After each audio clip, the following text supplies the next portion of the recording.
Hello दोस्तों, आज हम चर्चा करेंगे इंडस्ट्रियल रिवॉल्यूशन के बारे में। तो सबसे पहले तो आप इंडस्ट्रियल रिवॉल्यूशन के बारे में जान लीजिए कि 4 इंडस्ट्रियल रिवॉल्यूशन हुए हैं अभी तक। ठीक है, जो पहला इंडस्ट्रियल रिवॉल्यूशन हुआ वो आज से लगभग 250 साल पहले, है ना, 1776 के आसपास, वो जो स्टीम इंजन का हुआ, जेम्स वाट ने किया था। आप सबने उनकी स्टोरी पढ़ी होगी बचपन के, अपने बुक्स वगैरह में पढ़ी होगी। तो जेम्स वाट ने स्टीम इंजन का किया था। तो इंजन के हेल्प से क्या हुआ कि कोयले वगैरह खनेलने लगे, जगह जगह यहाँ से वहाँ आना जाना, ये सब होना, सामान की ढुलाई होना और ये सब प्रोडक्शन वगैरह होने लगा। तो उससे पहला जो प्रोडक्शन वगैरह बढ़ा और इस तरीके से यूरोप में एक क्रांति आई। और आप लोग पढ़े होंगे हिस्ट्री में कि इसी तरीके से मिडिल क्लास फैमिली का उद्भव हुआ। ठीक है, पॉइंट नंबर 1 कंप्लीटेड। अब point number 2, second industrial revolution. जो सेकेंड इंडस्ट्रियल रिवोल्यूशन शुरू होती है वो 19th सेंचुरी के लगभग एंड में और 20th सेंचुरी के स्टार्टिंग में। उस टाइम पे क्या हुआ, जैसे टेलीग्राफ की शुरुआत हुई, टेलीफोन की शुरुआत हुई, इलेक्ट्रिसिटी, ये सब बहुत तेज़ी से जो है जगह जगह पोल्स लगना और उसका ट्रांसमिशन, उसका जनरेशन, ये सारा चीज़ हुआ। असेंबलिंग हुई, लार्ज स्केल पे प्रोडक्शन होना शुरू हुआ।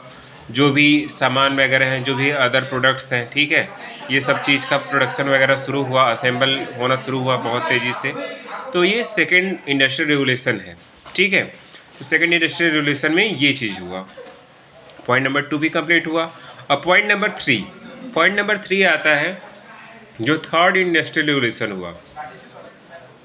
देखो, फर्स्ट इंडस्ट्रियल रिवोल्यूशन का सबसे ज़्यादा फायदा किसको हुआ? यूरोपीय देशों को हुआ, उसमें भी ब्रिटेन को सबसे ज़्यादा हुआ। सेकेंड इंडस्ट्रियल रिवोल्यूशन में सबसे ज़्यादा ग्रेन किसने किया?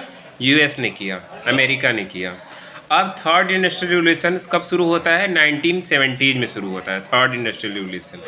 और 1970s के दौर में क्या शुरू होता है? इंटरनेट शुरू होता है, कंप्यूटर शुरू होता है, रोबोटिक्स शुरू होता है, ये सारी चीज़ें शुरू होती हैं। इलेक्ट्रॉनिक्स शुरू होता है, सेमीकंडक्टर वगैरह, है ना। तो उसके हेल्प से बहुत सारी चीज़ें, सबसे पहले डिफेंस में यूज किया गया, अमेरिका में, यूएस में, फिर उसके बाद बैंकिंग सेक्टर में, सेंसेक्स में, फिर जगह जगह प्रयोगशालाओं में, ये सब में, और हर जगह जहाँ पे लिपिकीय पद, जहाँ पे क्लर्कियल भर्ती ये सब होती है, हर जगह जो रजिस्टर थे उनके जगह पे कंप्यूटर में किया जाना शुरू किया, फीड किया जाना शुरू किया डेटा, सुपर कंप्यूटर्स वगैरह बनाए गए। और राजीव गांधी जी को 1980s के दौर में जब वो ला रहे थे कंप्यूटर्स को, तो बहुत सारे लोग विरोध भी कर रहे थे। जैसे इस टाइम एआई का विरोध होता है कि इससे जॉब चली जाएगी, लेकिन उन्होंने समझाया कि नहीं, इससे जॉब आएगी भी। जब आप कंप्यूटर चलाना सीखोगे, आप ज़्यादा स्किल्ड बनोगे तो जो काम आप कॉपी पे कर रहे हो पेन और पेपर से, वही काम आप कंप्यूटर पे करोगे, बटन दबा करके करोगे। ठीक है, अब जो फोर्थ इंडस्ट्रियल रिवोल्यूशन है वो शुरू हुआ 2010 में। 2010 में फोर्थ इंडस्ट्रियल रिवोल्यूशन शुरू हुआ। फोर्थ इंडस्ट्रियल रिवोल्यूशन में क्या शुरू हुआ? Artificial intelligence. ठीक है, फर्स्ट आर्टिफिशियल इंटेलिजेंस, फिर उसके बाद डीप लर्निंग, डेटा साइंस, है ना, और क्वांटम फिजिक्स पे रिसर्च, क्वांटम कंप्यूटर्स बनाए जाने लगे, है ना, न्यूरो कंप्यूटर, ये सारी चीज़ें।